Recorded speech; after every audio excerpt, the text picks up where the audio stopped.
주는 그리스도시요 살아계신 하나님의 아들이시나이다. 하나님, 오늘 마태복음 25장 1절에서 13절 말씀을 통해 등과 기름을 예비한 깨어있는 다섯 처녀라는 제목으로 마지막 때를 맞이하고 200개 나라와 2000개가 넘는 미존도 부족국을 향해 우리의 남은 생을 드리려고 결단하는 자들에게 귀중한 하나님의 음성이 될 수 있도록 축복하여 주옵소서. 감사를 드리며 2000년 전 십자가 부활로 모든 문제를 끝내시고 지금 우리 안에 성령으로 함께 계시며 마태복음 24장 14절을 성취하고 계시는 승리하신 주 예수 그리스도의 이름으로 기도드리옵나이다. 아멘. 오늘 굉장히 중요한 이야기입니다. 저희 교회가 강조하고 있는 성경의 끝과 관계되어 있는 부분들인데요. 성경의 끝을 놓쳐버린 성경의 복음은 성경의 복음이 아닙니다. 성경의 끝을 놓쳐버린 예수가 그리스도라고 부르짖는 메시지는 개인 구원, 영혼 구원에 머무르게 되고, 진짜 성경의 복음은 다시 오실 그리스도를 향해 있게 되어 있습니다. 그리고 성경의 전도는 끝을 놓쳐버린 성경의 전도는 없습니다. 끝을 놓쳤다는 것 자체는 개인 구원과 개교의 전도만, 내 교회 부흥에만 전도를 활용하는 거기 때문에 다시 오실 그리스도를 바라보면 모든 목표, 모든 방향, 시간표가 사실은 클리어해지는 겁니다. 이번에 우리 교회분들이 특별히 울산의 이정민 목사님 안수식, 또 부산, 그리고는 담양, 그리고 광주, 전북 고창, 경남 거창, 다시 또 부산 왔다 예배하고 다시 거창 갔다 올라왔거든요. 어디로 가야 되는지 목표가 정확하기 때문에 어느 쪽으로 움직여도 가는 것입니다. 그런데 내 인생에 목표가 없다면 그거는 나가도 문제고 숨 쉬는 것도 문제고 의미가 없습니다. 저는 개인적으로 예수사랑교회를 섬기고 마라나타 미션을 철치를 섬기면서 지금이 가장 축복된 목회를 하고 있다고 믿습니다. 이건 하나님이 아십니다. 제가 큰 교회에 좋은 포지션을, 위치를 가지고 뛰는 때가 아니고 지금이, 왜? 조금 이따 메시지에서 나옵니다. 가장 값어치 있는 현장을 값어치 있게 못 보는 게 가장 미련한 처녀들입니다.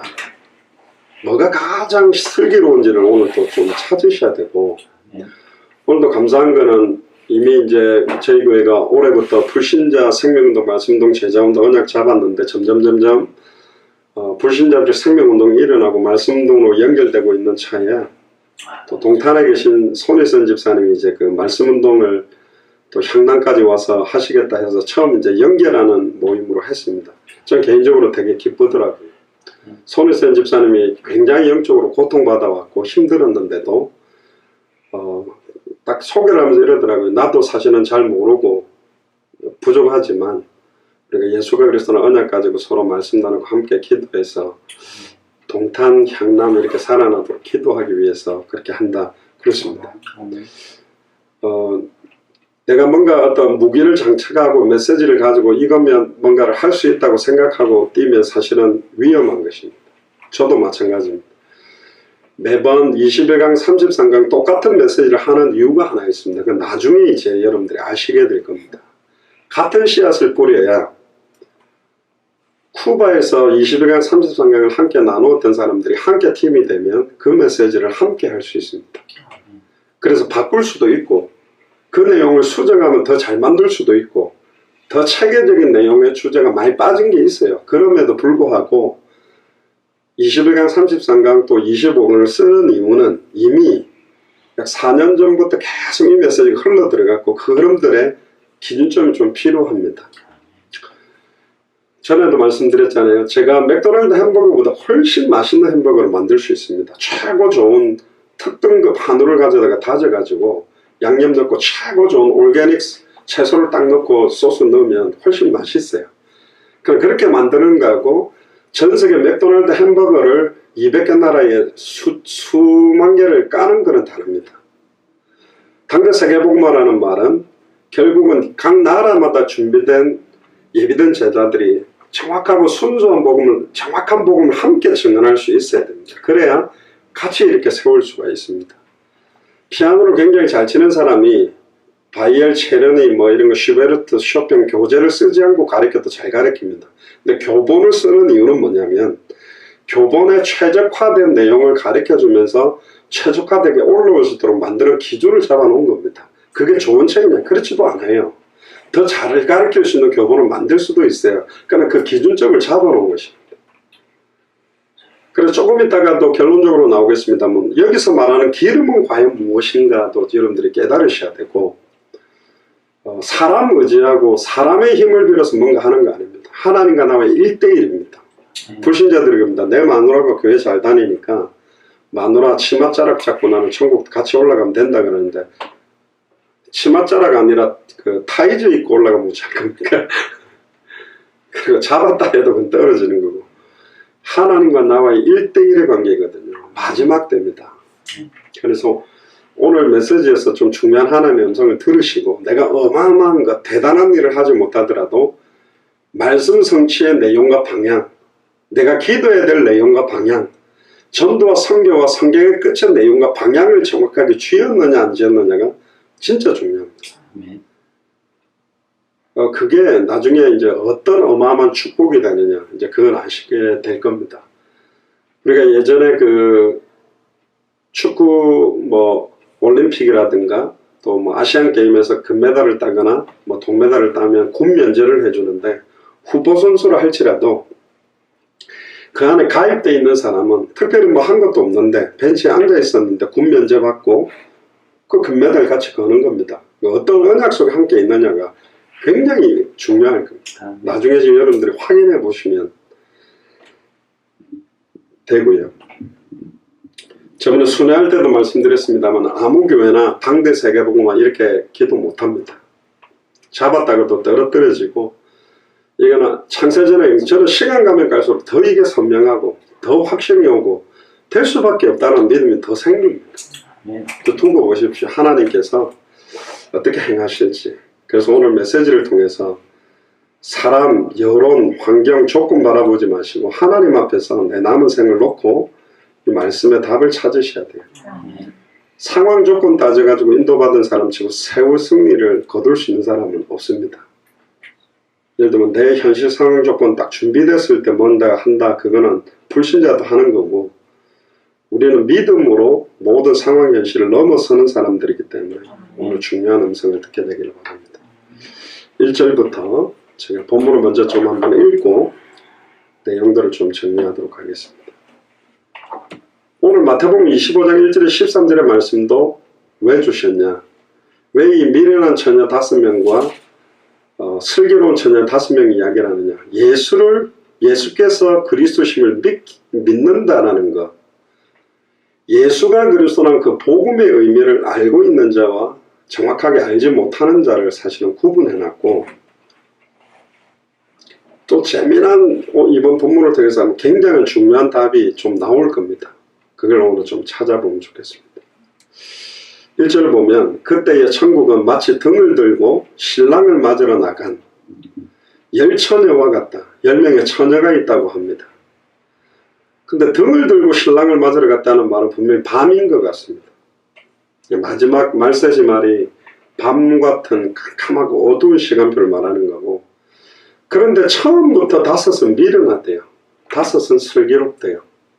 이건 운명론전이 아니고 창세전에 영세전에 슬기롭게 준비한 사람이 있고 미련하게 준비한 사람이 있다는 겁니다. 근데 문제는 슬기롭게 준비했는데 자기가 미련하다 하는 사람도 있고 미련하게 준비했는데 자기는 가장 똑똑하다고 착각하는 사람도 있다는 게 좀 문제예요. 그러니까 여러분들은 미련한 사람인지 슬기로운 사람인지 오늘 확인을 해보시기 바랍니다. 옆 사람 보세요. 미련한 사람 같은지 슬기로운 사람 같은지 오늘 말씀 내용에서 답이 좀 나와야 되고 3절을 보니까 미련한 자들은 그랬습니다. 등은 가지고 있대요. 근데 뭐가 없다고 하죠? 기름. 이 기름이 뭘까? 우리 어머니가 옛날에 덴푸라 기름 사와라.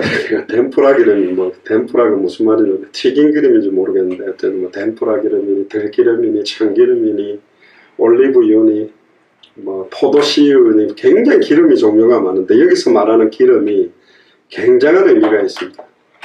처음부터 뭐가 없다? 기름은 없어요. 다른 표현으로는 기름 부음 받은 적이 없어요.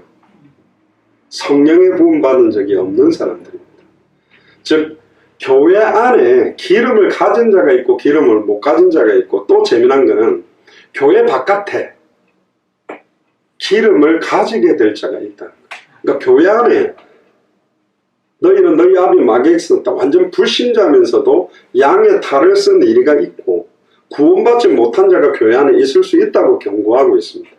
그 부분에 대한 선별과, 그러면 세상의 우상과 종교와 아직 복음 듣지 못한 현장 속에 이 기름을 받게 될 자도 있다는 겁니다. 두 가지 현장을 같이 봐야 됩니다. 교회 안에 합당한 자, 평안을 받을 자, 옥토도 있지만 세상 바깥에 아직 이 양우리에 들어오지 못한, 선한 목자의 음성을 듣지 못해 들어오지 못하고 있는 기름을 가지게 될 자가 있는데, 그들에게 이 기름을 전달해 줄 자가 없는 거예요. 이거 두 가지. 그러니까 교회 안에는 다 기름을 소유한 자들이 아닙니다. 창세전의 영서 처음부터 기름 가지지 않는 자와 기름을 가진 자를 구분하셨어요. 이건 차별이 아닙니다. 하나님 그렇게 하셨어요. 모든 사람이 구원받지 못합니다. 사도행전 13장 48절에 영생유식으로 작정된 자들만 구원받는 것입니다. 아들에게 주신 자들만 계시로 알게 된다고 되어 있기 때문에. 자, 그리고 4절에 보니까 슬기 있는 자는 그래서 기름을 담아 등을 함께 가져갔더니. 근데 5절에 재밌는 장면이 나옵니다. 신랑이 더디 오므로 다 졸며 잘세. 여기 중요한 말. 지혜 있는 자도 잔다는 거예요. 존다는 겁니다. 예배 시간에 존다고 해서 미련한 자는 아닙니다. 저도 피곤할 때는 졸 수 있고 그런 거죠. 근데 마지막 때에 신랑이 계속 더디 오신답니다. 지금 2019년입니다. 2000년이 지나도록 계속 더디 오시고 있어요. 그러니까 다 졸고 있대요. 그 심지어 이제는 잠대요다. 잠자는 상태가 돼버렸어요. 시대가. 예수님이 겟세마네 동산에서 그렇게 땀방울이 핏방울 되도록 잠시 나를 위해서 기도해달라는 것도 아니고 눈 뜨고 좀 깨어만 있어 달랬어요. 기도하라는 것도 아닙니다. 깨어 있어라 그랬어요. 그런데도 다 자버렸거든요. 이게 우리 모습입니다. 우리의 연약함인데. 근데 6절에 밤중에 소리가 나서 보라 신랑이로다 맞으러 나오라. 그때 그 처녀들이 뭐 우다다닥 다 일어난 겁니다. 난리가 난 거죠. 등을 준비하는데 8절에 미련한 자들이 슬기 있는 자들에게 이르되 우리 등불이 꺼져가니, 등불이 꺼져간다는 말은 조금은 있다는 거예요. 그렇죠? 그러니까 아예 처음부터 기름이 없는 줄 알았더니 기름을 좀 갖고 있어. 근데 다 꺼져간대. 꺼져갈 정도의 기름이래. 얼마 버티지 못하는 기름이래요. 다른 의미로 말하면 보고 들은 것을 말하지 않고는 견딜 수 없는 이유와 예수가 그리스도는 원색적 복음의 은혜와 증언할 내용 자체가 얕은 거예요. 없는 거예요. 그러니까 이제 주워 들은 거야.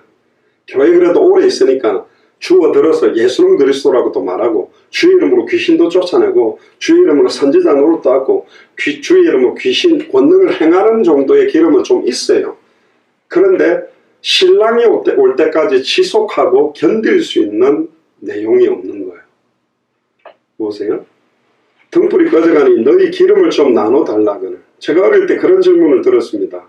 이 슬기 있는 자들 참 못됐다. 좀 나눠줘가지고 같이 신랑을 준비하도록 하지. 지극끼리만 넉넉히 준비했으면 하나 하고 진짜 착한 마음으로 부어줘서 같이 맞으러 가자 했으면 10명 다 슬기롭게 딱 맞이했으면 얼마나 해피엔딩으로 멋있을까. 그래서 어떤 사람은 윤리도덕 강조하는 사람들은 이 슬기 있는 자들은 못됐다. 준비했으면 좀 주지. 왜 안 줬을까? 이거 따져묻는 사람도 저 봤습니다. 그 답도 오늘 좀 말씀드릴게요. 그게 불가능하다는 거예요. 절대로 할 수 없는 것이라는 거예요. 나눠줄 수 없는 거예요. 그거는. 줄 수 없는 기름입니다. 처음부터 그 기름은 창세전에 영세전에 예비되어 있는 기름이 있기 때문에 그거는 하나님이 허락한 자만 소유할 수 있는 기름입니다. 할렐루야. 아멘. 나눠주고 받고 할 수 있는 기름이 아니에요. 영적으로요. 9절에 보세요. 슬기 있는 자들이 대답하여 이르되 우리가 너희 쓰기에 다 부족할 거 아니라 우리와 너희가 쓰기에 다 부족하다. 그 말은 뭐죠? 이걸 너희에게 나눠줄 수도 없지만 나눠주면 둘 다 10명의 처녀 자체가 신랑이 올 때가 불을 밝힐 수가 없는 상태라는 거예요. 그래서 나눠줄 수가 없어요. 딱 신랑이 와서 잔치집으로 들어올 때까지 밝힐 수 있는 딱 거기에 사용되는 기름만 가지고 있는 겁니다. 줄 수가 없어요. 여기에 또 영적인 의미가 뒤에 나올 거고요. 차라리 이렇게 말합니다. 파는 자들에게 너희는 가서 너희 쓸 것을 사라. 이 파는 자는 누굴까? 또 가서 쓸 것을 살 수 있나? 그런데 10절에 보니까 그들이 살아간 사이에 신랑이 오므로 준비하였던 자들은 함께 혼인잔치에 들어가고 문은 닫힌지라. 그 후에 남은 처녀들이 와서 이르되 주여 주여 우리에게 열어주셔서. 과연 여기서는 그럼 사왔을까 못 사왔을까? 그건 표현이 안 되는데 제가 볼 때 못 샀을 가능성이 높습니다. 네. 신랑이 더디 왔다는 말은 밤이 계속 깊었다는 말입니다. 그러니까 기름을 파는 것도 닫았을 경우가 많아요. 그 살 수가 없는 상태라는 것, 구할 수 없는 거라는 걸 보여주는 거고. 그러니까 급하니까 돌아옵니다. 주여 우리에게 열어주소서. 12절에 대답하여 이르되 진실로 너희에게 이르노니 내가 너희를 알지 못하노라 하였는데. 근데 재미나죠. 우리가 들러리라고 그러고 한국은 안 그러는데 미국에서는 친구들이 들러리를 씁니다. 신랑 친구들도 양복을 잘 입고 신부 친구들도 드레스 같은 걸 입고 해가지고 신랑 신부 주인공을 더 부각시키기 위해 들러리를 쓰거든요.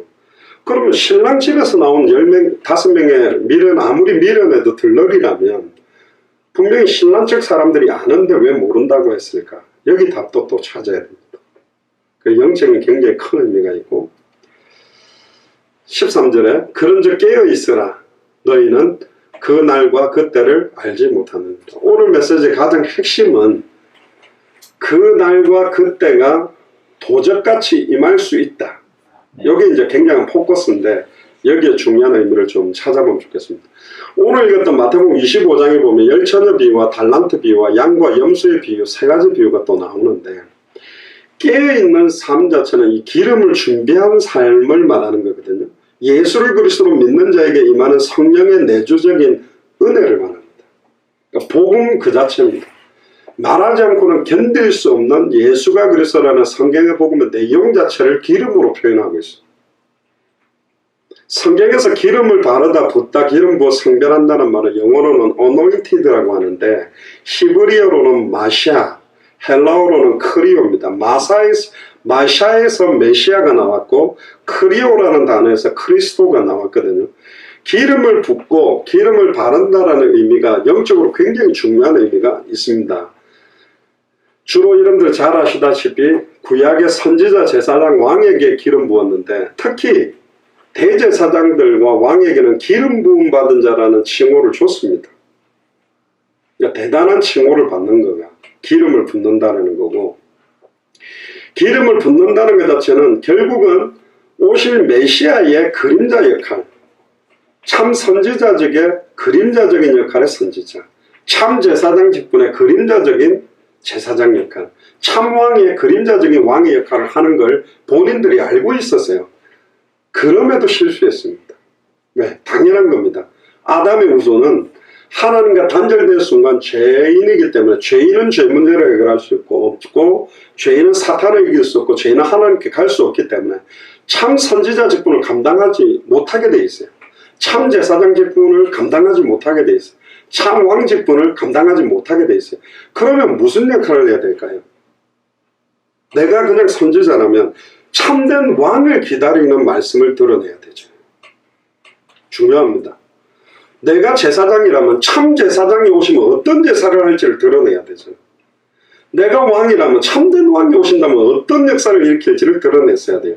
근데 왕들이 자기 자신을 드러냈고 제사장들이 자기가 영광을 받았고 선지자들이 백성에게 존귀를 받으려고 했어요. 그러니까 자기 의를 드러내는 역할을 수많은 선지자, 제사장, 왕들이 한 것입니다. 또 출애굽기 30장 22절에 33절에 보면 성물에다가 거룩한 물건에다가 기름을 부어서 거룩하게 구별을 했고요. 방패에다가도 기름을 부어가지고 이사야 21장 5절에 가죽 방패에 기름을 발라 영적 싸움할 때도 이 방패에 기름을 바릅니다. 방패에 기름 바르는 이유는 사탄의 공격이 왔을 때 그 방패에 기름을 바르면 미끄러지면서 튕겨나가 버리는 거죠. 권투 선수들이 이렇게 이마에다가 이렇게 로션 바르는 것도 글러브로 탁 이게 아무것도 안 바르면 부딪히는 순간 마찰이 나서 막 찢어져 버리기 때문에 바르는 것입니다. 기름을 바른다는 말은 굉장한 영적인 의미가 있고, 손님들을 환대할 때 발에 먼지를 씻고 물로 닦고 기름을 발라주는 건 지극한 어떤 호의의 표현들 같은 겁니다. 치유를 위해서도 기름을 붓기도 했고, 시체가 빨리 썩지 않고 시체 썩는 냄새가 과하게 나지 않도록 기름 바르기도 했습니다. 특히 예수님이 장례식을 예비할 때 기름 부음을 받았던 향료컵을 깨뜨렸던 내용을 여러분들이 잘 아실 겁니다. 재미난 건 예수 그리스도의 기름 부음을 어마어마한 제사장들을 통해 한 게 아니라 한 향유옥합을 깨뜨린 여인을 통해 기름 부음을, 예수님이 바로 이 그 이름 부음 받은 자의 실체로 오신 그리스도 메시아시죠. 그런데 이 기름 부음을 마지막 때에는 요엘서 2장 28절에 모든 육체에 남종이나 여종이나 어린아이나 늙은이에게 물 붓듯이 부어주겠다고 하신 약속이 있습니다. 특별히 고린도후서 1장 21절에서 22절에 보면 우리를 너희와 함께 그리스도 안에서 굳건하게 하시고 우리에게 기름을 부으신 이는 하나님이시니. 할렐루야. 누가 부었다고요? 하나님이 여러분들에게 기름을 부었답니다. 어떤 목사님이 여러분들 머리 손 얹고 강하게 기도하면 기름 부음 받는 게 아니라 예수를 그리스도로 알고 믿는 순간 우리에게 기름을 부으셨고, 22절에 그가 또한 우리에게 인치시고 보증으로 우리의 마음에 성령을 주셨다. 그리고 요한일서 2장 20절 27절에 보면 너희는 거룩하신 자에게서 기름 부음을 받고 모든 것을 아느니라. 27절에 너희는 주께 받은 바 기름 부음이 너희 안에 거하나니. 할렐루야. 여러분들 안에 기름 부음이 거하고 있다니까요. 아무도 너희를 가르칠 필요가 없고 오직 그의 기름 부음이, 오직 그의 기름 부음은 성령을 말합니다. 이 성령이 모든 것을 너에게 가르치며 또 참되고 거짓이 없으니 너희를 가르치신 그대로 주하는 거예요. 그럼 이 기름은 성령 부음, 성령을 말합니다. 예수를 그리스도로 알고 믿고 영접한 자에게 임하게 되는 성령.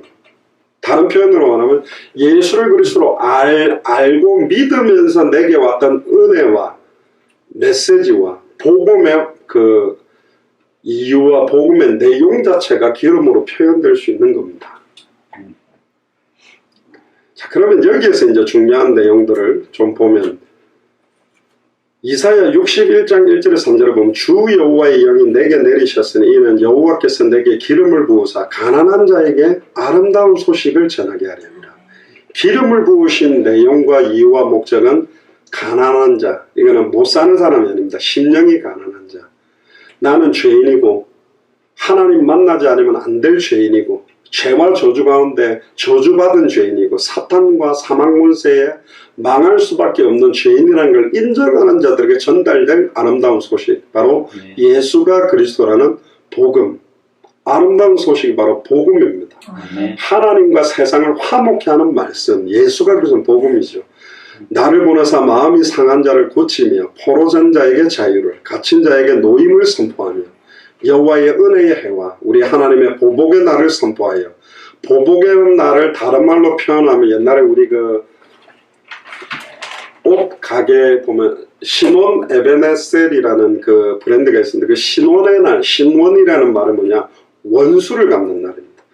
일평생 사단에게 매여 종노로 됐던 것을 보복하는 날입니다. 일평생 죄와 저주 가운데 허덕였던 우리가 죄와 저주를 해방시키는 날, 일평생 하나님 만나지 못해 방황했던 우리가 하나님을 정확하게 예수를 그리스도로 영접하고 부름으로 하나님을 만나도록 하는 날, 그걸 보고 신혼의 날, 보복의 날, 원수 갚는 날, 그렇게 말하는 거예요. 그게 우리에게는 날마다 이어져야 됩니다. 할렐루야. 지금 일평생 아직도 사단에게 매여 종노릇하고 죄와 저주로 장악된 자들에게 자유를 선포해라. 가난한 자들에게 노임을 선포해라. 그게 여호와의 은혜의 해와 우리 하나님의 보복의 날을 선포하여 모든 슬픈 자를 위로하되 무릇 시온에서 슬퍼하는 자에게 화관을 주어 그 죄를 대신하며 기쁨의 기름으로 그 슬픔을 대신하며 찬송의 옷으로 그 근심을 대신하고 그들이 의의 나무 곧 여호와께 심으신 그 영광을 나타낼지라 일컬음을 받게 하려 합니다. 이사야 61장 1절에 3절의 내용이거든. 이 기름 부으신 이유와 내용이 들어있다니까요. 그러니까 지금 200개 나라와 2000개가 넘는 미존도 부족국가의 모든 족속으로 제자를 삼아라는 거하고 똑같은 내용입니다. 천하 만민에게 노임을 선포해라. 해방을 선포해라. 하나님 만난 길을 증언해라.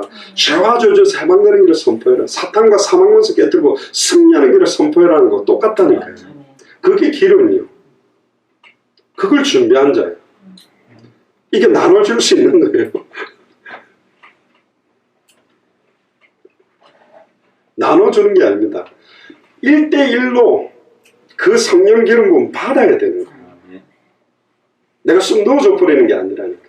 하나님과 1대1의 관계예요. 그러니까 미련한 자는 처음부터 이 기름 부음과 관계가 없는 사람들이에요. 그러니까 아예 선택받지 못한 자라고 봐야 돼요. 그런데도 신랑을 기다리고 있단 말이에요. 누가복음 4장 18절 19절에 보면 주의 성령이 내게 임하였으니 이는 가난한 자에게 복음을 전하게 하시려고 내게 기름을 부으시고 나를 보내사 포로된 자에게 자유를 눈먼 자에게 다시 보게 함을 전파하며 눌린 자에게 자유롭게 하고 주의 은혜의 해를 전파하게 하려 하심이라. 이사야 61장의 성취가 누가복음 4장에 나오죠. 그래서 사도행전 10장 38절에 보면 나사렛 예수께서 성령과 능력을 기름 붓듯 하셨음에 그가 두루다니시며 선한 일을 행하시고 마귀에 눌린 모든 사람을 고치셨으니 이는 하나님이 함께 하셨다. 아멘. 아멘입니까? 자, 그럼 오늘 내용들을 조금 정리를 이제 깊이 하고 마무리를 하겠습니다. 자, 예수님이 오늘 이 열처녀 비유를 한 이유가 있습니다. 마태복음 13장 10절에 보면 제자들이 이렇게 말합니다. 왜 예수님이 이렇게 어렵게 비유로 말씀하십니까? 그랬을 때 예수님의 대답이 마태복음 13장 11절에 15절에 나옵니다. 천국의 비밀을 아는 것이 너희에게는 허락되었으나 저에게는 아니 되었다. 무릇 있는 자는 받아 넉넉하게 되되 무릇 없는 자는 그 있는 것도 어떻게 된다? 빼앗긴다. 그러므로 내가 저에게 비유로 말하기는 저희가 보아도 보지 못하고 들어도 듣지 못하며 깨닫지 못한다. 이사의 예언이 저에게 이루었으니 일렀으되 너희가 듣기는 들어도 깨닫지 못할 것이요 보기는 보아도 알지 못하리라. 이 백성들의 마음이 완악하여져서 그 귀로는 듣기는 둔하고 눈은 감았으니 이는 눈으로 보고 귀로 듣고 마음으로 깨달아 돌이켜 내게 고침을 받을까 두려워하니라. 오늘 이 열처녀의 비유는 들어도 못 알아듣습니다. 근데 낙심하면 안 됩니다. 복음을 전했는데 못 깨닫고 뭔가 하려고 하는데 그걸 못한다 해서 크게 낙심할 이유는 아니기 때문에 그렇습니다. 맞아도 지금 시간표는 아니기 때문에 못 알아듣는 것입니다. 그러니까 하나님이 아직 허락지 않았는데 답답해할 필요는 없고 기도를 해야 됩니다. 하나님이 행하시는 때가 있기 때문에. 그래서 예수님은 어떤 사람에게는 진리를 알리고 어떤 사람에게는 감추려고 비유를 하시는 겁니다. 이게 깨달은다면 얼마나 기쁘겠습니까? 듣기들은 뭔 말인지 모르는 사람은 너무 답답하겠죠. 지금도 마찬가지다. 결국은 예수가 그리스도라는 것은 비밀 중의 비밀입니다. 그 단어를 모른다는 게 아니라 진짜 예수님이 그리스도라면 사람을 보지 않습니다. 환경 탓하지 않습니다. 어떤 상황 현실도 다 넘어서게 돼 있죠. 결국은 천국 비밀을 깨닫는다는 것은 윤리도덕적으로 지식적으로 깨달을 수 있는 게 아니라 하나님이 창세전에 영세전에 정해놓은 자 아들의 소원대로 계시를 받는 자만 깨달아지는 거라서 이게 깨달아지는 것은 은혜입니다. 그러니까 여러분들은 은혜 받은 사람 진짜. 특히 제가 최근에 이렇게 저희 교회 특히 가까이 이렇게 안양 동탄 막 이렇게 좀 전국 돌면서도 참 이렇게 뛰는 교회들이 있을까. 바리새인들이 누굽니까? 구약 성경을 꿰뚫고 기도, 구제, 금식, 율법 준수 철저히 했습니다. 한 가지만 못 깨달아요. 예수가 그리스도라는 정확한 복음만. 그래서 결국은 이 미련한 자들은 누구냐? 교회 안에 바리새인, 사두개인, 서기관 같은 자들입니다. 어마어마한 지식도 갖고 있고 어마어마한 직분을 가지고 있고 어마어마한 위치에 있는데 기름 부음만 없는 거예요. 직분적으로는 기름 부음 받는다고 장로직으로 권사직으로 안수집사직으로 받았지만 실제적 성령의 내조하심과 인도와 역사가 없는 거예요. 그러니까 그들을 보면 압니다. 복음에 관심 없고 생명운동 없고 말씀운동 관심 없고 제자운동 하지 않는 것입니다. 안 하는 게 아니라 못하는 것입니다. 뭐가 없기 때문에 기름이 없어요. 그 사람을 영적으로 미련한 자라고 그래요. 미련한 처녀라고 하는 것입니다. 미련한 게 아닙니다. 죄송합니다. 멸망받은 자들. 그 사람들. 교회 안에도 있단 말이에요. 너무너무 안타까운 거죠. 진짜 예수를 그리스도로 알고 믿는다는 것은 기름 부음 없이는 절대로 진행되지 않는다는 겁니다. 그래서 마태복음 11장 25절에 천지의 주제이신 아버지여 이것을 지혜롭고 슬기 있는 자들에게 숨기시고 어린아이 같은 자들에게 나타내심을 감사하나이다. 아멘. 따라해보세요. 나는 어린아이다. 어린아이다. 그러니까 어리다는 말이 아닙니다. 어린이처럼 순수하게 받을 수 있는 자만 받을 수 있다는 거고, 아멘. 오늘 열처녀 비유를 깨달으시려면 당시의 결혼식의 관습을 조금 알아야 됩니다. 히브리인들이 결혼식 할 때 몇 가지 절차가 있는데 첫 번째는 뭐냐면 먼저 신랑이 신랑 친구들과 함께 신부집으로 먼저 갑니다. 그래서 신부집에서 먼저 결혼식을 치러요. 그리고는 신부를 데리고 자기 집으로 와서 며칠 동안 춤추고 노래하며 혼인잔치를 벌립니다. 그러니까 지금 오늘 본문은 뭐냐면 신랑이 신부를 데리고 신부집에 가서 혼인을 치르고 신랑 집으로 와서 잔치를 할 때 딱 그 사이를 지금 이야기하고요. 그러니까 잔치 전에 신랑이 늦게 올 때 불을 밝혀서 신랑을 맞이해야 되는 것을 신랑 집에 있는 사람들이 준비를 해야 되는 겁니다. 그 사이에 졸고 있으면 안 된다는 건 그 장면인데, 근데 신랑이 신부를 데리고 올 때 신부가 먼 집이었다면 더디어 속을 수 있잖아요. 늦어질 수 있잖아요. 그리고 그 당시엔 지금처럼 뭐 가로등이 있으고 환하게 불이 켜진 때가 아닙니다. 그리고 심지어 그 당시에는 등과 불을 준비하지 않은 자들은 도적이고 절도라고 생각했기 때문에 절대로 신랑의 집에 들이지 않는 것입니다. 그러니까 등에 기름이 없이 준비하고 있다는 것 자체는 절도요, 강도요, 거짓의 아비의 자녀가 되는 신부님에도 불구하고 그 기름을 준비치 않는 것입니다. 밖에 나갔다가 기름 준비되어 있지 않는 자들은 절대로 들어올 수 없다고 되어 있어요. 신랑들이 계속 늦어지는 거예요. 여기가 뭐 횃불인지 호롱불인지는 모르겠지만 어쨌든 둘 다 기름을 담아서 보관하는, 여분의 기름을 보관하는 용기가 너무너무 작아서 여분의 기름통을 가지고 다니는 게 그 당시에 풍습이었답니다. 그러니까 기름 준비를, 그런데 이 등불에 대한 기름은 반드시 각자가 준비를 해야 되는 거죠. 왜? 불을 켜고 계속 기다리는데 더디 와서 이게 모자라면 되지 않기 때문에 언제까지? 밤이 지나도록 켤 수 있는 기름을 가지고 있어요. 할렐루야. 아멘. 이 마지막 어두운 밤을 넘어설 수 있을 정도의 은혜가 임한 사람만 마지막에 끝까지 인내하고 승리할 수 있는 사람들입니다. 아멘. 이거는 하나님이 은혜 주셔야 되는 거예요. 네. 예수를 그리스도로 알고 믿는 자는 그 속에서부터 생수의 강물이 흘러나게 돼 있고 말씀을 읽을수록 찬양할수록 기도할수록 내 영혼이 소생케 되어지게 돼 있어요. 네. 이거 뭐 불부터 꺼지고 불부터 그런 거 아니에요. 그러니까 지금 내가 뜨겁지도 찹지도 않고 아무 감각도 없고 불을 켜야 될 이유도 모르고 있어서 진짜 회개해야 됩니다. 가장 어두운 때라니까. 그러면 우리가 절도가 되고 강도가 돼서 신랑의 집에 들어올 수 없게 된다니까. 그건 두렵고 떨림으로 경고하는 것입니다. 우리에게 준비하라는 것이죠. 깨어서 준비해야 될 이유들.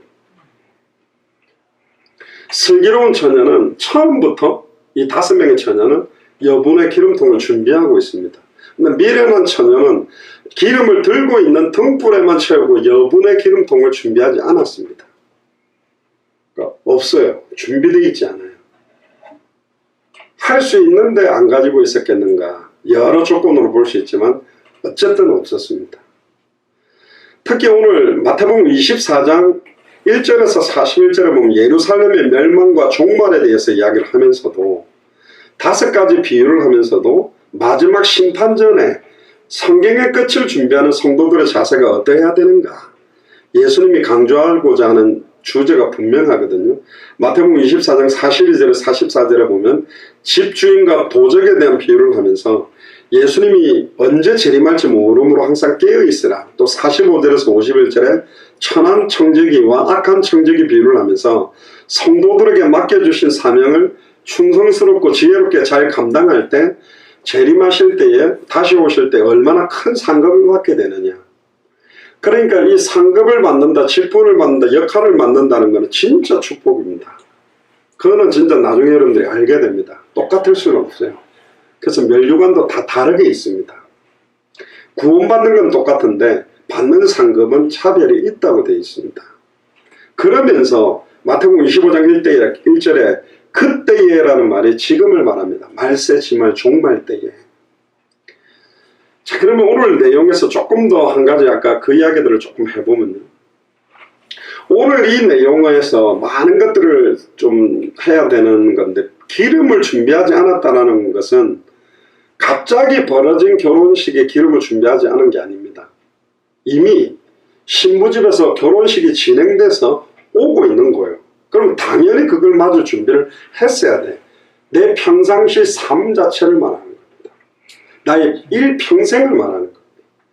나의 남은 여생이 얼마인지 모르는데 이 평생을 준비할 수 있는 기름 부음, 일평생 내가 죽는 그날까지 보고 들은 것을 말하지 않고는 견딜 수 없는 그 복음의 감사와 감격이 충만하게 준비되어 있어야만 된다라는 경고를 말하는 거예요. 그 사람들은 없어요. 그게요. 교회 안에 있으면서도 불구하고 들고 있는 등을 켤 수 있는 정도는 있어요. 그러니까 신랑 올 때에 완전히 맞이할 수 있는 것처럼 보이지만 아니라는 거예요. 그러니까 예배 시간에 그들은 말씀 듣지 않고 맨날 싸우고 엉뚱한 싸움하고 다른 경쟁을 하고 있는 것입니다. 결국은 네 인간성이냐 뭐 어떤 것이 아니라 이 기름 부음에 대한 내용에 대한 부분들이 너에게 있느냐, 보고 들은 것을 말하지 않고는 견딜 수 없는 이유가 있느냐, 불신자들에게 말하지 않고는 견딜 수 없는 그 예수가 그리스도는 복음의 은혜가 너에게 있는가. 그러니까 이게 기름이 충만하게 너에게 넘쳐야 되는 거죠. 요즘 최순실 안수집사님 막 택시하다가 그 하나님 만나는 게 핫해가지고 막 계속 LPG 주인한테도 주고 막 저번에 그 또 뭐 거창 가가지고 또 식당 주인한테도 주고 막 그 막 주고 싶어지는 거죠. 그 억지로 드리세요 아니죠. 복음 알아갈 수 있도록, 복음 알아가면 갈수록 평상시에 내가 예수를 그리스도로 어떻게 알고 있냐, 평상시에 내가 예수를 그리스도로 어떻게 믿고 있느냐, 평상시에 나는 예수를 그리스도로 어떻게 증언하고 있느냐가 준비된 기름을 소유한 것을 나타내고 있는 거예요. 그러니까 어느 날 갑자기 뭐 덜거덕 교회를 하나 짓는 데서 그 기름이 준비되는 게 아닙니다. 신랑의 친구로 초대받은 자라면, 또 이 기름을 준비하는 사람들이라면 얼마나 이 예식이 길어질지에 대한 걸 미리미리 생각하고 넉넉한 기름을 준비해야 되는 게 당연한 거라니까. 어떻게 들고 있는 그 초롱불만 타올 그 기름으로 신랑을 기다린다고 생각해요. 자기 생각이죠. 평상시에 이 신랑에 대한, 또 신랑의 기질이 신부집에 가가지고 빨리 오는 사람인지 빨리 안 올 사람인지 좀 더 알고 있어야 되는데, 신랑이 올 때까지 어떻게 내가 준비를 해야 되는지에 대한 전체적인 시작과 진행과 끝을 보고 있지도 않는 겁니다. 딱 자기 생각과 기준대로 심판은 불시에 닥치는 겁니다. 평상시 내 삶 자체, 평상시 하나님의 자녀로 예수를 그리스도로 믿는 자의 평상시에 내가 가지고 있는 믿음이 뭔가, 평상시에 내가 증언하고 있는 메시지가 뭔가, 증언의 내용, 등불의 기름의 내용이 이것과 사실은 동일한 겁니다. 이 기름이라는 게 어마어마한 게 있어요. 결국은 내가 만난 그 그리스도를 말하는 것이지, 내게 있는 것으로 네게 주는 것이지, 네게 있는 걸 내게 달라 할 수 있는 게 아니라니까요. 내게 임한 예수 그리스도, 각 사람에게 임한 그리스도의 역사와 응답과 은혜가 다르고, 내게 성취시키시는 말씀과 그들에게 성취시키는 말씀들이 뭐 핵심은 똑같겠지만 그 포커스가 다른데 어떻게 이걸 달라는 거예요. 김윤옥 권사님 받은 은혜를 내 감정으로 쓴다? 나는 만난 게 없는데. 그게 선지자 노릇하는 겁니다. 다른 사람들의 메시지를 내 것 인양 전하는 거죠. 여기서 기름 파는 자들에게 가서 쓸 것을 사라는데 이건 뭘까? 결국은 예수가 그리스도는 구원의 진리, 이 성경의 복음을 가진 자들에게 가서 그 진리를 배우고 복음을 받고 하나님의 자녀가 되라는 뜻인데, 이거는 판다고 해서 살 수 있는 것도 아니라는 겁니다. 그 기름을 확보할 수 있는 유일한 길은 인격적으로 1대1로 이 주님을 만나야만 소유할 수 있는 기름이기 때문에, 그래서 이 지혜로운 5 처녀는 우리가 가지고 있는 기름을 너희에게 줄 수가 없다고 말했고, 너희가 그 기름을 준비하고 싶다면 복음 가진 자들에게 의해서 1대1로 하나님을 만나서 그 기름 부음을 받아야만 이 기름은 준비된다는 의미입니다. 우리가 너희에게 나누게 된다 할지라도 그렇게 되면 아예 신랑이 올 때까지 불을 밝힐 수 있는, 불을 지속시킬 수 있는 내용이 없어져 버리기 때문에 우리라도 밝혀야 되는 것이죠, 사실. 다른 사람은 어찌든지 나는 그리스도의 군사돼서 복음 전한다는 것처럼 옆 사람들이 영적으로 희미하고 혼미한데 그거에 왜 내가 영향을 받나요? 전혀 관계가 없어요. 옆 사람들이 다 잠잠다고 내가 잠잘 겁니까? 옆 사람들이 복음 안 전한다고 내가 안 전할 겁니까? 아니요. 예레미야 5장 1절에 한 사람만 있어도 그 성읍을 낫게 치유하고 회복시킨다는데 내가 그 한 사람의 부름을 받았는데 불시에 찾아오는 이 종말, 하나님께서는 간절하게 이 중요한 계획들을 준비하고 계시는데 그래서 지금 마지막 때에 찾는 것입니다. 저희들은 200개 나라마다 찾는 것입니다. 그 한 사람씩을. 특히 여기에요. 이중부정어가 이 원어에 보면 좀 표현돼 가지고 함께 쓰기에 도저히 충분하지 않고 구워주면 구워준 사람도 기름이 모자라 아무도 신랑을 맞이할 수 없다라는 의미로 이 본문에 돼 있어요. 그렇기 때문에 줘서도 안 돼요. 줄 수도 없거니와 줘서도 안 돼. 신랑과 신부가 돌아오는 길이 너무너무 어두워서 밝히지 못한다면 여기까지 도착할 수가 없게 되는데 세례 요한이 예수 그리스도의 초림의 첩경 지름길을 예비했다면 우리는 다시 오실 그리스도의 첩경 지름길을 예비할 자입니다. 자기의 때 자기가 하겠지. 그 사람들은 다 안주하고 거짓말장입니다. 신랑 빨리 오기를 원하는 게 신부된 도리잖아요. 그럼 빨리 이 복음 전할 수밖에 없는 거예요. 탕자가 오기를 기다렸다 먼 발치에 보고 맨발로 뛰어나가 끌어안는 거지. 그렇게 기다리는 것이지. 언젠가 오겠지. 그리고 아버지가 들어오는 거 자고 있겠습니까? 때 되면 돌아오겠지. 그게 무슨 아버지? 거짓말이네. 그래서 저는 말장난 치는 사람 제일 싫어합니다. 복음 전하지도 않고 복음에 관심 없으면서 하나님이 하나님의 때에 하실 거래요. 진짜 성경적으로 그런 사람들 입 두들겨 패야 된다니까. 세월호에 애들 막 빠져서 막 살려달라고 그럴 때 수영 못해도 아버지 엄마들은 직접 뛰어들어가 가지고 막 건지려고 안 하겠습니까?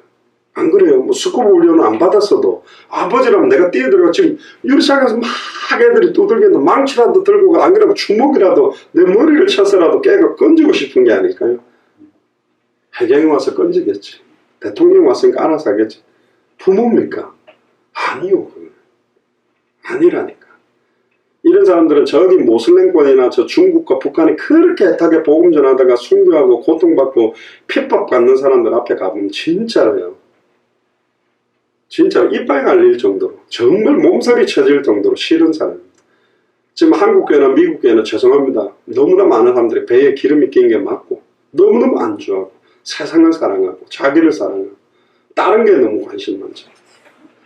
그런데 진짜 고통받는 곳에서 순교하면서 복음 전하는 사람들 보면 너무너무 우리가 부끄러운 거예요. 이 처녀가 10명이라는 것은 10명은 완전수를 말하는 겁니다. 유대인 회당을 구성할 수 있는 숫자도 10명이거든요. 랍비를 불러서 책임질 수 있는. 결국은 이 10처녀는 모든 시대의 모든 사람을 의미하면서도 그러나 모든 사람들이 오는 신랑을 맞이할 수는 없다. 기름 준비가 된 예수를 그리스도로 알고 믿는 순간 성령의 기름을 부음을 받음으로 내게 있는 것으로 네게 줄 수 있는 사람만이 기름을 준비한 사람입니다. 할렐루야. 누구를 만나도 보고 든 것을 말하지 않고는 견딜 수 없는 예수가 그리스도는 그 복음이 창세기부터 계시록까지 66권의 성경을 가지고 밝히 증언할 준비가 된 사람, 그 사람이 기름을 준비한 사람. 그래서 21강 33강을 여러분들이 준비하고 누구를 만나도 생명운동, 말씀운동, 제자운동할 기름을 넉넉히 채우시라는 겁니다. 아멘. 할렐루야. 아멘. 이건 해도 되고 안 해도 되고가 아니라 특권이라니까요. 천사들도 근무하는 거예요. 천사들이 21강 펴봐 이렇게 해줄 수 있는 게 아니야. 33강 펴봐 해줄 수 있는 게 아니라니까. 우리만 할 수 있는 거예요. 천사들은 배 위에서 문들을 열고 흑암선을 꺾는 역할이지 정확하게 복음을 전해서 영접시키고 하나님 자녀게 하는 것은 하나님의 자녀들만이 할 수 있는 특권 중에 특권이에요. 이걸 왜 안 합니까? 사람 살리는 일이에요. 다음에는 저를 부르면 안 돼요. 목사님 누구 좀 만나셔야 목사님 제가 만나러 갈 거니까 목사님 쉬세요. 딱 설교 좀 이래야 된다니까. 여기도 좀 오시고 저기도 좀 오시고 이거는 내가 지금 막 저는 지금까지 몇천 명 지금 그냥 뭐 엄청나게 기름통이 그냥 엄청나게 채우고 있으니까 여러분들도 채워야 돼. 근데 나는 안 채워. 나는 안 채우고 뭐 목사님 일로도 맞는 지금 제가 갑니다. 어디든 가는데 이제는 목사님 오지 마세요. 저에게 맡겨준 이 땅은 내 산지인데 목사님 지금 200개나 비었는데 다른 데로 가야지. 지금 여기 올 시간이 어디 있어요. 동탄은, 안양은, 향남은, 춘천은, 뭐 울산은, 부산은 저에게 주신 산지입니다. 빨리 다른 데 가세요. 한 번도 안 밟은 도시가 얼마나 많은데 이래야 된다니까. 할렐루야. 아닙니까? 그래야지. 여기도 오시고 저기도 오시고 저보다 목사님 한 게 없고 그거는 뭐냐, 목사님 바지깡냉이 자꾸 같이 따라 올라가겠다는 건데 이라니까. 여러분들이 지금 여기서 부산까지 고속도로 하이웨이를 올리는데 기름 주유소가 문 닫아놨는데 만땅 안 채우고 달리겠대. 결과가 뻔하잖아요. 만땅을 채워야지 끝까지 가지. 기름 안 채우고 고속도로 올리겠대. 아, 미치겠네. 이건 올리가 될 일이 아닌데. 괜찮다 가는데 뭐. 지금 가고 있는데 아니 기름 채 가다 보면 어떻게 되겠지? 뭐가 어떻게 돼요? 쓰지. 뭘 어떻게 돼? 쓰는 것밖에 없지. 자동차에 기름을 넉넉하게 준비해야 그 기름을 가지고 끝까지 달릴 수 있는 것처럼 우리는 주님 오실 때까지 지속할 수 있는 생명운동할 수 있는 기름 부음의 은혜, 주님 오시는 것까지 말씀운동 지속할 수 있는 은혜, 주님 오시는 그날까지 제자 삼을 수 있는 은혜가 넘쳐야 될 사람이에요.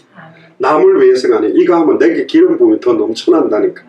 막 샘솟듯 흘러나간다니까. 옹당샘은요 그대로 두면 물이 그만큼이 좀 퍼낼수록 샘물이 계속 올라오는 겁니다. 할렐루야.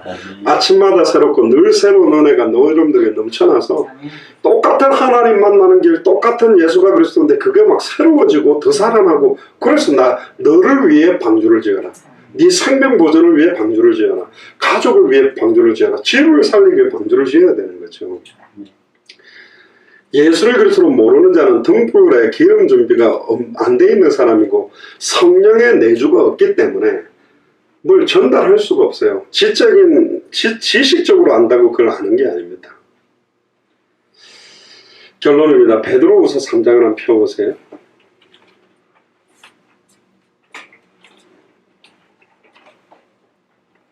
3장 8절에 보시면 사랑하는 자들아 주께는 하루가 천년 같고 천년이 하루 같은 이 한 가지를 잊지 말라. 그러면 지금 2019년이면 이틀 지난 거거든요. 어떤 면은 그죠? 하루가 천년으로 계산한다면 그러니까 우리로는 2019년이나 됐는데 주님이 안 왔기 때문에 안 올 것이라고 착각하는데 아니라니까. 9절 보세요. 주의 약속은 다시 오실 그리스도의 재림의 약속은 어떤 이에 더디다고 생각하는 것 같이 더딘 것이 아니다. 이 성경 기록될 때만 해도 2000년 전이거든요. 거의. 오직 너희에 대하여서 뭐하사 오래 참으시어 아무도 멸망치 않고 다 회개에 이르게 하시기를 원하기 때문에. 그래서 지금 제가 볼 때는 최근에 불신자 부모님들이나 가족들이 빠르게 이렇게 복음 받는 거 봐서는 급속하게 하나님이 전도운동을 일으키고 다시 오실 시간표의 움직임들이 빨라질 수 있다는 것입니다. 어떤 강파관요 절대로 두들겨도 열리지 않습니다. 근데 하나님 계속 생명 얻을 자의 문을 연다는 것 자체는 성령께서 마지막 때에 급속한 전도운동과 극심한 핍박이 오게 되어 있거든요. 그래서 우리는 기름 준비를 하고 뛰는 것입니다. 어떤 핍박 시험이 환란이 와도 두려워하지 않는지 물어보겠습니다.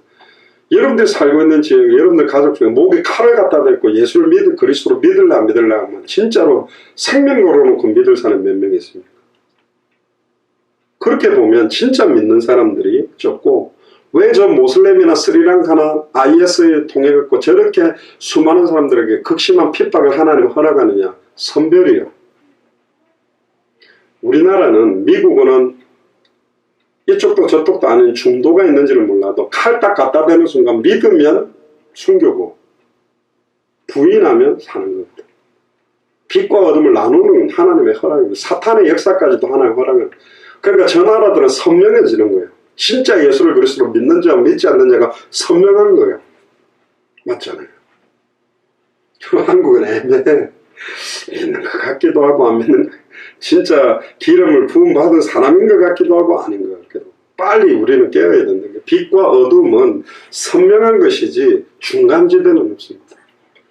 그래서 여러분들이 뭔가 전도를 많이 하고 뭐 말씀 운동을 많이 듣고 역사를 일으키는 것이 아니라 진짜 예수님이 내 안에 주인으로 왕으로 계신 게 맞다면 기도가 달라지게 돼 있고 기도 제목 붙들고 하는 것이 달라지게 돼 있습니다. 전 저번에 그 정금영 안수집사님 제가 그 기도 부탁하는 거 듣고 대가의 은혜 제가 받았습니다.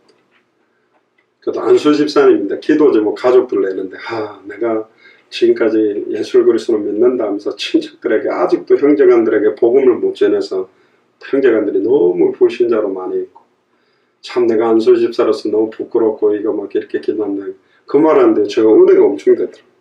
그렇게 잘 말하기 어렵거든요. 이제 하나님께서 가문 전체가 살아나는 시작을 하나님께서 불을 붙이셨습니다. 그래서 드디어 오는 게 아닙니다. 아무도 멸망치 않고 특히 복음을 가진 우리 가문에 있는 사람들이 한 번을 못 듣고 죽었다면 너무 안타깝잖아요. 저는 계속 기도되는 분이 있어요. 강신영 집사님 아버님, 강경섭 아버님 두고 계속 기도합니다. 우리가 딱 만난 게 마지막 기회였을까? 아니면 좋겠습니다. 자, 진짜 이 복음 딱 영접하면 얼마나 기쁠까? 한 영혼은 저희 아버지도 아니잖아요. 강신영 집사님 아버지입니다. 그런데도 일평생 사단에게 매여 제사하면서 그렇게 고통받아왔던 이분이 그 한 번의 기도가 간절하게 안 된다는 거죠. 이게 사람의 힘으로 안 되는 거라. 그러니까 한 영혼 한 영혼 두고 그렇게 애탐으로 기도를 하라는 겁니다. 우리 가족들 가운데. 베드로서 3장 10절에 그러나 주의 날이 도적같이 오리니 그날은 하늘이 큰 소리로 떠나고 체질이 뜨거운 불에 풀어지고 땅과 그 중에 있는 모든 일이 드러나리로다. 이 모든 것이 이렇게 풀어지리니 중요한 말을 하죠. 베드로가 이렇게 말하면 너희가 어떠한 사람이 되어야 마땅하냐. 거룩한 행실과 경건함으로 12절 같이 읽읍시다. 시작. 하나님의 날이 임하기를 바라보고 간절히 사모하라. 할렐루야. 하나님 날이 임하기를 다시 오실 그리스도의 날이 빨리 임하기를 보고 간절히 사모해라고 했다니까. 생각지 않고 살아가는 게 아니에요. 이 날 바라보고 우리는 복음 전하고 신랑 내가 진실로 속히 오리니 아멘 주 예수의 오시옵소서 이거 바라보고 우리는 뛰는 거 아닙니까? 왜 이렇게 뛰는데요? 왜 이렇게 복음 전하는데요? 미쳐서 그렇습니까? 아니라니까.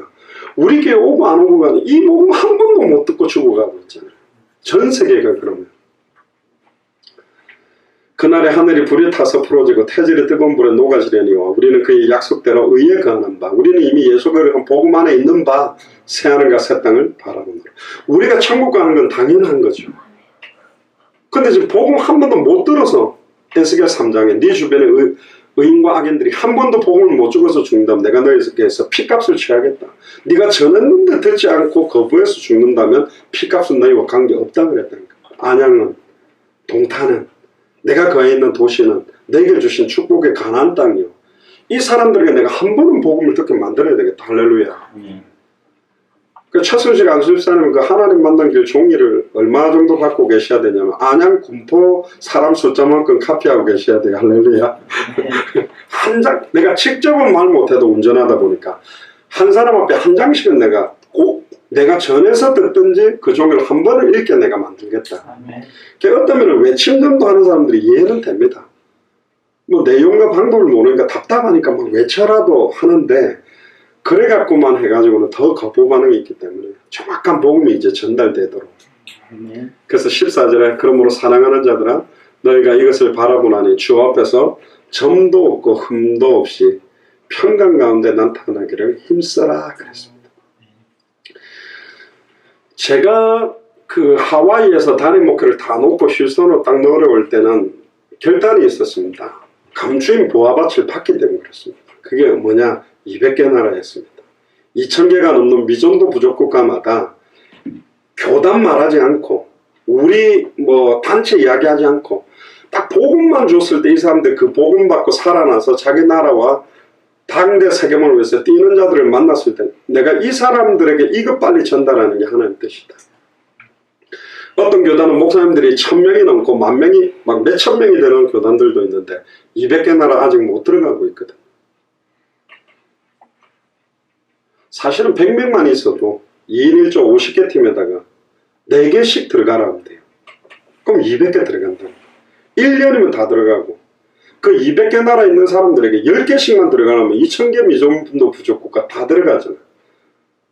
뭔 이야기 아니라는 거예요. 진짜 저는 이야기합니다. 제가 50개국을 다녀보면서, 지금 제가 어릴 때만 해도 부산에서 부곡동에서 그 송도까지 그 김종선 그 우리 오빠 되시는 분 있는 데까지 가는 것도 대단한 거였거든요. 어릴 때는. 부산 끝에서 끝이라. 근데 어느 날 부산 전역을 돌면서 대학사에 가고 전국을 돌면서 대학사에 가다가 캐나다, 미국 가고 미국을 막 돌고 유럽 가고 막 중남미를 가고 막 도니까 진짜 저는 전 세계 이 손바닥처럼 보입니다. 그렇게 크게 안 보입니다. 지금도 만약에 핀란드, 우리 한 번도 가본 적이 없거든요. 지금 우리 여기 있는 분들이 같이 저랑 일주일만 핀란드 가서 현장 가서 기도하면서 하나님, 핀란드에 예수가 그리스도 이 복음을 전할 주의 종을 만나게 해주세요. 기도하고 우리가 현장에서 복음 전한다 만나집니다. 아멘. 그냥 아멘이 아니라 저희들은 그렇게 만나봤고 만나지고 연결되어져서 어마어마하게 문이 열린 걸 확신했거든요. 그래서 저희들 확신이 있는 것입니다. 누구를 물고 하는 거 아닙니다. 무용고 현장 가는데도 하나님 복음 들고 있는 빌립과 이디오피아 내시와의 만남을 만들듯이 사도 바울의 발걸음에 빌립보의 루디아, 데살로니가 여성, 고린도, 그리스가 아울라 풀어주시더라고. 야, 이게 지금 하나님이 이렇게 애타게 기다리는데 나는 어느 단체에서 어느 일에만 매여 팍 아무것도 못하는 거 딱 보면서 와, 이렇게 해서는 안 되겠다. 빨리 뛰어야 되겠다. 하나님 사인이다. 그 전에 저희들이 전도운동 막 불붙다가 다른 분들은 전도가 안 일어난다고 전도를 잠시 중단해라가 1년을 중단했었습니다. 근데 1년 중단했다가 다시 불을 붙이는데 안 붙더라고요. 그때 제가 하나님 앞에 그때 우리 동기 목사 몇 명하고 무릎 꿇고 하나님 다시 복음의 불이 붙으면 어떤 일이 있어도 생명 걸고 이 불은 안 꺼지도록 우리는 지속하겠습니다. 그래서 불이 다시 붙어서 결단을 한 겁니다. 이거는 수답할 수는 없다. 그래서 뛰는 겁니다. 근데 너무너무 감사하고 뭐 이번 주일날 고명희 선교사님 이렇게 오셔서 하는데 지금 뭐 네팔도 불이 붙어가지고 이분들이 지금 막 예수가 그리스도 복음 들고 계속 뛰고 계시고 또 보니까 그 전주 안디옥 교회라고 예전에 그 선교사 깡통교회라고 이렇게 선교사들 많이 파송했던 그 교회 그 옛날 담임 목사님 말고 담임하다가 일본에 오셨는데 고명희 선교사님 일본에 네팔 그 청년이 갈 교회를 연결시키다가 그분을 만났대요. 그래서 이번에 우리 네팔에서 했었던 예수가 그리스도 복음으로 이렇게 이렇다니까 그 목사님 저를 만나보고 싶었대요. 그 다음에 일본 가면 그 엔토준구 목사님과 그분도 좀 만나기로 했고 그러면서 이번에 이제 서울에서 만난 그 목사님은 조폭 활동을 쪽에도 교도소도 한 5번 들어갔다 오고 형님은 또 대단한 옛날에 미국에 있는 그 증권 시장에서 막 대대적으로 하다가 한국까지 와서 막 이렇게 지금 막 문제가 생겨 막 도망다니고 그러는데 그런 가운데 부르심을 받아가지고 이분이 막 장로교다 교회를 다니다가 순복음에서 이제 은혜를 받았는데 이분을 보니까 막 기도하다가 막 앞에서 막 하늘문이 열리고 막 샘물이 터져나가고 막 하여튼 이분은 그렇게 체험을 하더라고요. 근데 한 가지는 그렇게는 말해요. 내가 눈으로 보고 이렇게 체험하는 게 성경하고 말씀하고 안 맞으면 내가 무속인 같은 건데 꼭 말씀과 이분을 강조하는 게 딱 하나더라고요. 십자가와 피 그것만 이야기해요. 내가 부활도 말해야 된다 그랬어. 부활이 없으면 십자가가 아니고 예수가 그리스도라는 의미를 말씀드렸는데 이분은 이제 굉장히 심각하게 듣고 너무나 기뻐는 했는데 딱 계시로 부딪힌 건 아니에요. 왜? 체험된 게 너무 많아서. 근데 그 체험이 기준이 아니잖아요. 말씀이 기준이죠. 이 목사님처럼 그렇게 체험하지를 못하거든 보통 사람은. 그럼 체험하지 못하면 가짜냐? 아니라니까요. 그 복음이 계시되고 그 기름 부음이 오면 이분은 그렇게 쓰는 것 같아요. 제가 보니까. 그 사람이 화통하고 깨끗하고 순수하더라고. 날마다 자기 죽는다 십자가 앞에. 나는 죽여주세요. 그리스도만 들으면 그렇게 해요. 근데 그랬어요. 항상 기뻐하라 그랬는데 물론 내가 죽는다는 의미는 뭔지는 알겠습니다. 그런데 예수 그리스도 2000년 전 십자가와 부활이 부족해서 내 있는 고통들을 해결 못하기 때문에 우는 울음은 틀린 울음이고 내가 날마다 나 자신을 부인하기 위해 죽는다는 건 좋은 겁니다. 그리고 자기는 그거래. 그리고 십자가가 부활이 없다면 십자가가 완성의 십자가라고 안 하기 때문에 십자가의 죽음과 부활이 함께 증거되어져야 됩니다. 그 의미가 예수가 그리스도라는 부분입니다. 그러니까 이분도 되게 좋아하고 하여튼 그분 이야기를 또 제가 복음으로 이야기를 하고 또 복음에 따른 본인 체험을 이야기하면서 뭐 굉장히 좋았고요. 이분이 9월이나 그 후반기쯤에 네팔에 만약에 다음 사역이다 제가 꼭 와서 같이 참여해서 고명희 선교사님한테 이야기를 들은 거예요. 그러니까 3박 4일 동안 예수가 그리스도 복음 증거되면서 목사들이 완전히 불이 붙어서 지금 네팔 전역으로 복음 갖고 뛰고 있다는 말에 이분이 보니까 여러 선교 지역 현장을 헌신하고 돕고 자기도 가는 분인데 일산의 담임 목사님 밑에서 부목사님인데 지금 현재는 어떤 정권 관련된 일도 같이 하면서 하더라고요. 근데 이제 그걸 정리하려고 하고 있는 단계예요. 그게 사무실이 이제 명동성당 앞에 있는 사무실인데 이제 완전히 주와 복음만을 위해 올인하려고 지금 준비를 하시는데 이분도 이분 나름대로 하나님이 쓰시지 않겠나. 그래서 결국은 쓰임받기 위해서는 예수가 그리스도라는 기름 부음이 임해야만 가능합니다. 그게 없는데 만약에 열심히 한다면 아볼로처럼 예수에 관한 이야기만 하고 마지막 때는 이적과 기적으로 택하신 자도 미혹하기 위한 극심한 사역들이 일어나기 때문에 눈에 보이는 이적과 기적 따라가면 결국 실패하게 됩니다.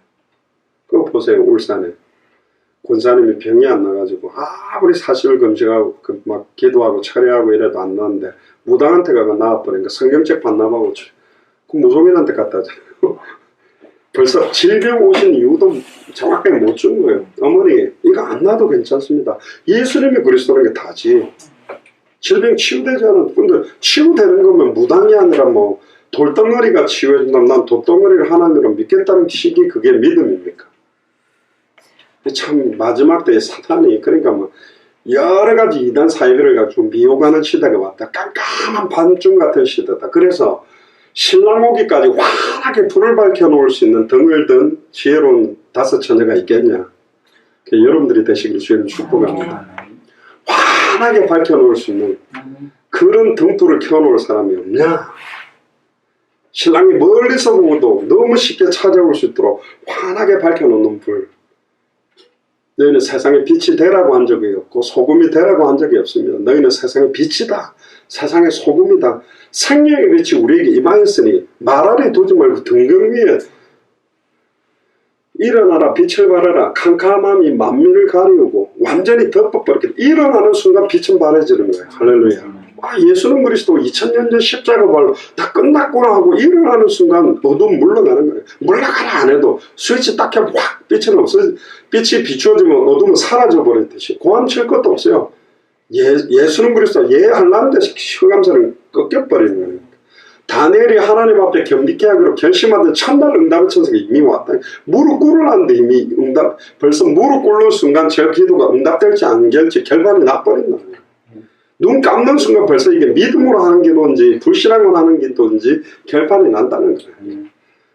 마지막 때에 예수가 그리스도는 그 기름 부음을 가지고 주님 오신 그날까지 한 번도 등불이 꺼지지 아니하고 지속적으로 환하게 예수가 그리스도는 복음으로 생명운동할 자가 누구냐. 예수가 그리스도라고 66권 가지고 창세부터 계시록까지 밝히 드러내서 예수가 그리스도라고 말씀운동할 자가 누구냐.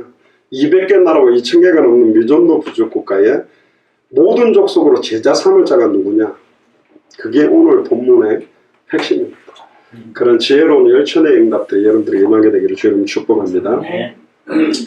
기도하겠습니다. 주는 그리스도시여 살아계신 하나님의 아들이시나이다. 하나님 감사합니다. 오늘 특별히 최경선 성도님 또 이유선 성도님 호진이 있는 귀한 가정에 말씀운동이 이제 시작이 됐습니다. 손희선 집사님 중심으로 해서 화요일마다 이제 진행되는 말씀운동에 또 특별히 이번에 수술 이후에 여러 가지 항암 치료와 또 약으로 방사능으로 치료받는 가운데 있습니다. 최경선 성도님이 인터넷으로 말씀 놓치지 않고 계속 은혜 받고 있는 가운데 있사오니 정말로 향남지역 살리는 말씀운동이 되게 하시고 동땅까지 살아나는 말씀운동이 되도록 이유선 성도님도 지금 가지고 있는 질병이 빠른 시간표로 회복되게 하시니 감사합니다. 이제 그 가정에 하나님 주신 증거를 가지고 향남지역에 정말로 기름 준비한 슬기로운 5 처녀와 같은 그런 삶이 시작되도록 특히 이 자리에 참여되어 있는 우리 안양, 동탄, 특별히 춘천, 서울, 울산, 부산, 서천, 서산, 또 특별히 연결된 청주, 지역적마다 흩어져 있는 모든 예수가 그리스도는 복음을 가진 지혜로운 기름을 준비한 다섯 처녀처럼 이제는 주님 오시는 그날까지 변함없이 지속적인 생명운동, 말씀운동, 제자운동에 내 남은 생을 드리기로 결단하는 우리 성도들에게 은혜의 은혜를 덧입혀 주옵소서. 지금은 우리 주 예수 그리스도의 은혜와 하나님의 크신 사랑하심과 성령님의 내주인도 역사교통 충만하시니 등과 기름을 준비한 슬기로운 다섯 처녀처럼 주님 오시는 그날까지 변함없이 예수가 그리스도는 생명의 빛을 발하여 생명운동, 말씀운동, 제자운동에 나의 남은 인생 전체를 드리기로 결단하는 우리 예수 사랑교회 마라나타 미션을 전체 모든 교역자들과 중직자들과 성도들 머리 위에 지금으로부터 영원토록 항상 함께 계실지어다. 아멘. 네, 하나님께 감사와 영광의 박수를 드리고 마치겠습니다. 수고하셨습니다. 감사합니다.